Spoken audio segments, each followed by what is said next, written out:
Welcome back to Sky Sports News. We'll be live to Sunderland shortly, but after winning promotion from the Championship, Leeds begin life back in the Premier League at home to Everton. Let's head to Elland Road now and join Pete Graves. Pete, good to see you, and I believe you've got a guest with yourself.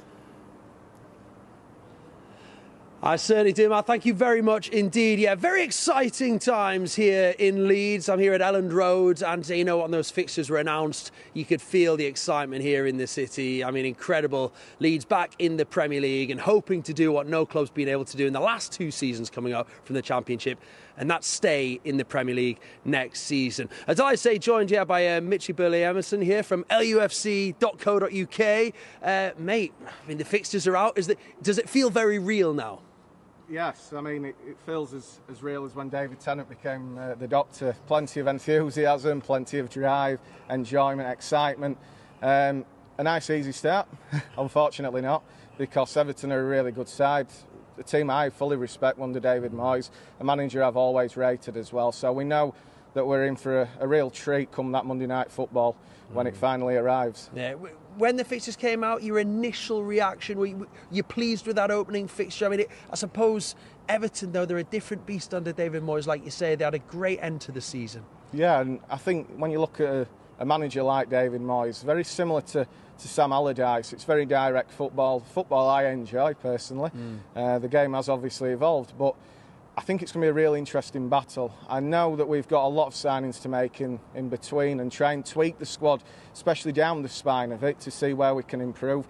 But I do think that come that game, we will be ready. And Daniel and the backroom team will have the boys really looking forward to it with an enthusiasm, and to try and stay in the Premier League will be very good. Mitchell, when you looked at the fixtures, what other games caught your eye?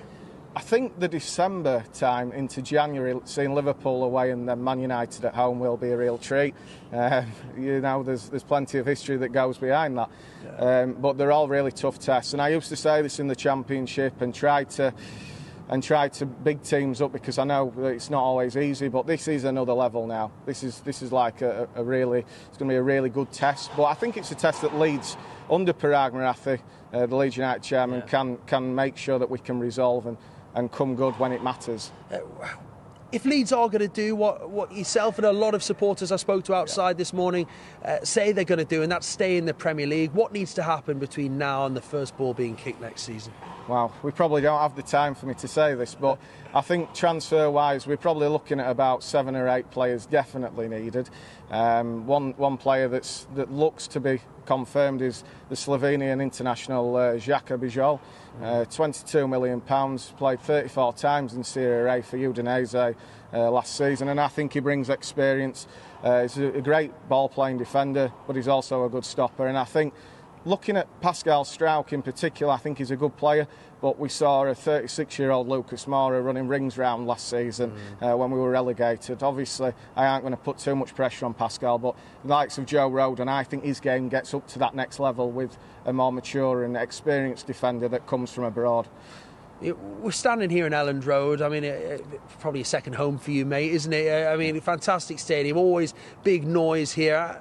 How important is this place going to be next year? You know, getting points on the board at home, the fans getting behind the team.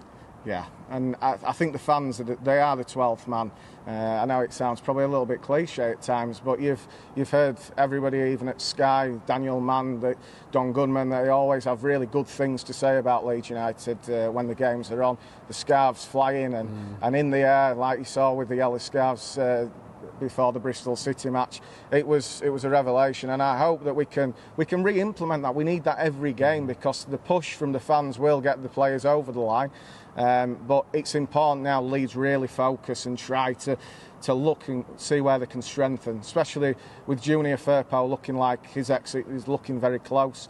That left-back position needs a lot of attention paid to it, because he's literally our only left-back in the club. So we must improve in certain positions, and a new number 10, crucial. Brendan Aronson, it was a real drop-off from Jorginho Ruto, who's had a great season, but 2 assists in the Championship is not very promising going into next year. So we have things to address, but I have full faith in Parag, Adam Underwood, the Director of Football Recruitment, and Daniel Fark to really address this and make Leeds United a powerhouse ready for next season. Oh, there you go, Mitchell. So Leeds United to be made into a powerhouse next season. I tell you what, Mitchell's very similar to a lot of the supporters that I've spoken to this morning. There's a growing confidence here in Leeds that Leeds United can come up to the Premier League next season and not only stay there, but maybe surprise a few people as well.